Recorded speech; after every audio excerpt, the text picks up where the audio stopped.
days. Were you sick? Hell yeah. Ugh. I've been on methadone forever. Fuck. They didn't give you your methadone? It took me 21 days to get my methadone. Are you? I was downtown for 3 weeks. They didn't give you your methadone?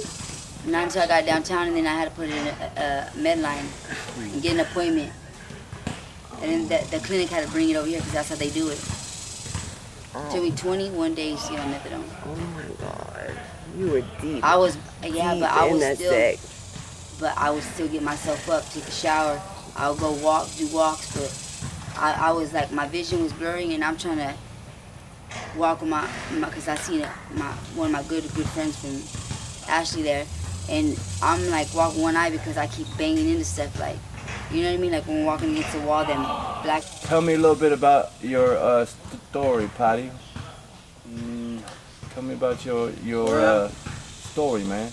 I'm 41 already, and born and raised right here, man. I mean, shit was good. I remember I used to be a regular worker, right there, remember? Yes. Used to be working, painting and shit. Got laid off, started selling dope. One thing led to another, bad luck struck. And me and her been through a lot. Cops are crooked, you know. They try to take me for everything I had, man. You know, I used to have 2 cars, apartment, kids, everything. Living the dream. Now that got fucked up. But we'll bounce back. How many kids do y'all have together? 4. 4 together, right?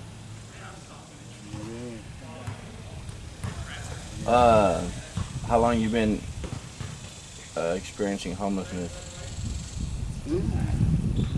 About what? 6 years. 6? Yeah, like right along, like right. 6 feels like 10 to me. Yeah, like right when we met Jay, that's when we began. Okay, yeah. We went to Cindy's. I was That's like, true. That's true. Mm-hmm. Yeah, we stayed at Cindy's all that time. Actually, the first day I met you, I remember we pulled up on you on Chalmers and 2nd, and you were fucking, playing with a glass rose. and I had given you $100, and you ran through one house, and you were like, man, that's trust, bro. You were like, you didn't really know me. I was like, well, I knew I was probably faster than you. No, but yeah, no. So that's how we developed that, then over time. But so what your family sort of is from where, Pari? Well, my mom from California, and my dad, he from over here in Austin. But what part of the east side you guys, or is your family from? Right here, 7702. What street? 3rd. You know, 3rd and I-35. All right. And everybody knows Right how there live in it the is. corner. You're selling dope. What's the main Yeah, that was thing? What's the drug main of choice, huh?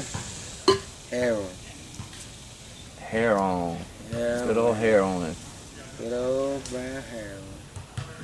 Not really too much of that no more. Not no more. Not if fentanyl kicked in. What can I say? Kind of saved me a little bit.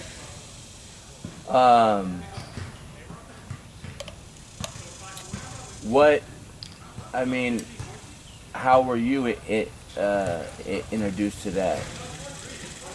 My cousin, I told him I was laid off, need to make some money. Had an apartment and shit. And he threw an ounce in my hand. Ounce of heroin. He was like, yeah, man, hold this. I'm going to send some people your way. And this is how you weigh it out. Give it to them. They buy a number of grams or something. And pretty simple. Gave it to the people, and then it got more like to where hands-on. You know what I mean? Mm-hmm. Start growing your own clientele. Yeah. That's when I started using behind my girl's back. You know what I mean? But she didn't know. Man, I don't know why, but I have all the water turned on everywhere. Bathroom, maybe. She knew something was up. She just didn't know what. Yeah, I never experienced that though. You guys got started late, right? Mm-hmm. Or didn't you get started He like? was like 34. But you was already on. You He was just drank beer. just. Mm-hmm. I didn't do no drugs. I mean, I know you like white, right? Not easy. I mean, which one did you start first, white or All I black? would do is smoke weed and Until 34, mm-hmm. and then you started white or black first. Black. Yeah. Yeah. And then, so, how old were you, Jess? I was like 32 or 30. Or maybe in my 20s. So y'all, so you're like very, a big part of the picture when it comes to Pari in this whole thing. So, can you elaborate on just a little bit about your upbringing and what you've been through and all that, and just Yeah, whatever you feel like talking about? I'm from Austin, but I grew up in Fort Worth Mm-hmm. until I was 10. And then I came to move down here with my grandma Mm-hmm. because I hated it down there. It's bad down there, it's still bad down there. It sure is. So when I came here, I was like, wow, it's civil down here, you know. Safe compared to Safe, Fort Worth. Yeah, so safe, you know. And ever since then, I had lived with my grandma, you know. And learned a lot of stuff from her. And, you know, I do what I do, but I got a good heart. You know, I'm a good person. And like he said, everything got started from just him getting laid off. Mm-hmm. Him getting laid off. Thinking that, you know, we're going to sell this, but bringing that into your house or that kind of drug, we didn't know how powerful that shit was. Mm-hmm. Man. You know what I'm saying? Bringing it into your home, you know, that shit blew our shit up. You don't realize what you're getting into at all. But I was a typical, you know, I smoked weed. Probably started smoking like that. Like 13. Well, it was okay. My mom smoked with me. I smoked cigarettes and drinking. Like I was probably more of a nuisance than him. Yeah. What do you mean by that? When I met him, he didn't do anything but drink, and I was doing bars already. Mm-hmm. And so he'd try to fit in with me, and he'd do a bar and be off again, messed up, or get on some XOs. But I think my getting addicted to heroin had a lot to do with, my family didn't tell me until I was 24. My grandma told me that I was born addicted to heroin and speed, and that I wasn't supposed to live. Uh-huh. So a lot of it has to do with how I got addicted. Just by touching it, selling it, you know what I mean? I was that day I remember the kids were watching TV, cartoons, and there was like 5 licks back to back. I put gloves on, they put gloves. With a 6th one, I was like, fuck it. So I get in, I cut it, and when I cut it, I just felt warm sensation. It started from my feet though. It went all the way up to my head, to my ears, and I liked it. Yeah. So then I started snorting it behind his back. We're both doing it, you know, behind each other's back. But not like him doing it every day, you know. I would just try a little bit, you know, maybe on the weekend or whatever. Like, it wasn't an everyday thing. But his was. Yeah, it took me, it was like a whole year and a half later that I started to, like, shoot up, you know. Yeah. Yeah, so my addiction to that started a little bit after his. Then when you guys both accepted it, like that you guys were gonna be doing this, like what did that look like when you guys were like, this is what we do? And then what did that look like? It was like we went through a bunch of hell. Yeah. Yeah, a lot of. You see, one thing about A lot that of drug shit. is it's an expensive drug. So It was expensive. I told her, I said, look, you know, I'm plugged in, you know, so my people plugged in, you know, that they got it, you know, and so be honest with you, what it's I told her, I said, you know, she either gonna sell dope or sell her ass, you know, one of the two. Shit, and I didn't want to sell her ass, so she had to learn how to sell dope. So she started selling drugs, and I would never. I would kill you first. that's what, you know, best shit I ever taught her. She ain't gotta do no bullshit like other ladies gotta do and out there in the streets. You know, struggling. Because the drugs definitely will take the women out there. Take everybody out there. I see it every day. It's just hard for ladies, you know. Even the men. Men Yeah, can, of men course. get, you know. Even the men get turned out. Absolutely. Yeah, even men get, yeah. And I absolutely.